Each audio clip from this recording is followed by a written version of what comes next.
OK, équation algèbre 1. À la page 33, on m'a demandé d'expliquer quelques petits numéros. Donc, j'irai avec le D, le E, le F et le B du numéro 3. Donc, on va pratiquer notre méthode de la balance.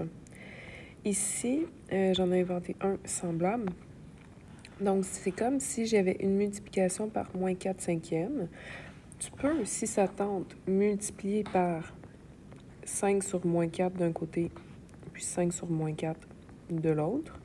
L'avantage de cette technique-là, c'est que, en fait, tout se simplifie, là, le moins 4, le 5, le 5.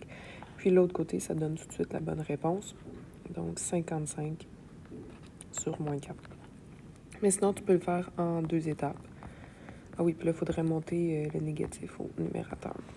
Mais sinon, on peut aussi y aller tranquillement. Ça veut dire juste faire x5 de chaque côté pour commencer. Juste ça. Si on fait juste x5, la division par 5 et la multiplication par 5 s'annulent. Puis ça me donne moins 4x. L'autre côté, ça me donne 55. Ensuite, on gère la division par moins 4 et la division par moins 4. Ça me donne x égale, je vais monter mon négatif au numérateur, moins 55 quart. Et je vérifie que ma fraction ne peut pas être réduite. Donc, elle ne peut pas être réduite. Prochain numéro. Pour le E, j'en ai inventé un semblable. Donc ici, on n'a pas le choix. Il faut aller se débarrasser du fois moins 7. Donc, je vais diviser par moins 7 d'un côté, diviser par moins 7 de l'autre. Sauf que quand je divise 5 sixièmes par moins 7, là, je peux m'installer dans la marge.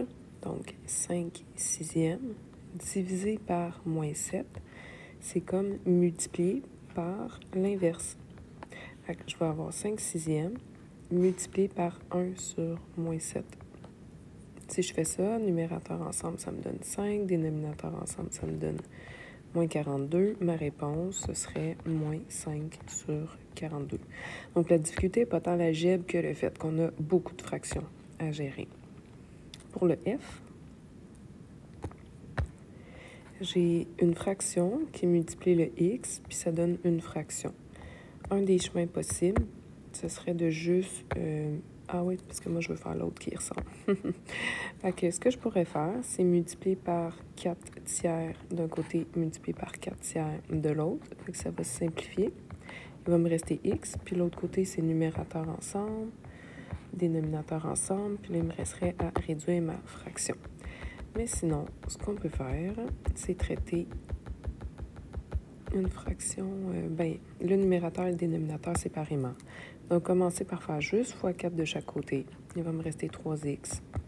L'autre côté, si je fais x4, c'est x4 sur 1. Fait que moins 28 sur 6, qui se simplifie en moins 14 tiers.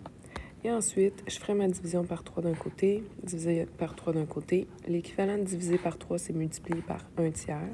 Donc, c'est comme j'avais moins 14 tiers multiplié par 1 tiers. Ça va me donner x égale moins 14 neuvième. Okay, donc, c'est vraiment le traitement des fractions qui n'est pas évident. Pour le dernier, les nombres décimaux, je pense que ça va mieux.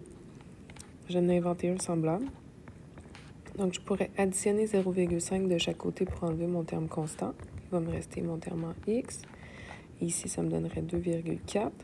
Et là, quand je divise par 2,3 de chaque côté, c'est qu'il me reste juste à travailler ma fraction. Une fraction, c'est un nombre sur un nombre tel que le A est censé appartenir aux entiers, les nombres entiers, et B est censé appartenir au naturel, donc sans le zéro.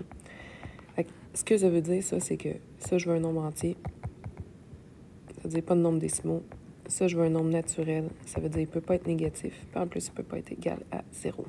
Fait qu'ici, je ne respecte pas vraiment la convention d'écriture. Fait que je vais faire x10 en haut, x10 en bas. Ça me donne 24, 23e. Est-ce que je peux réduire ma fraction? Non. Bon, ben, ça va, c'est une belle réponse finale, là.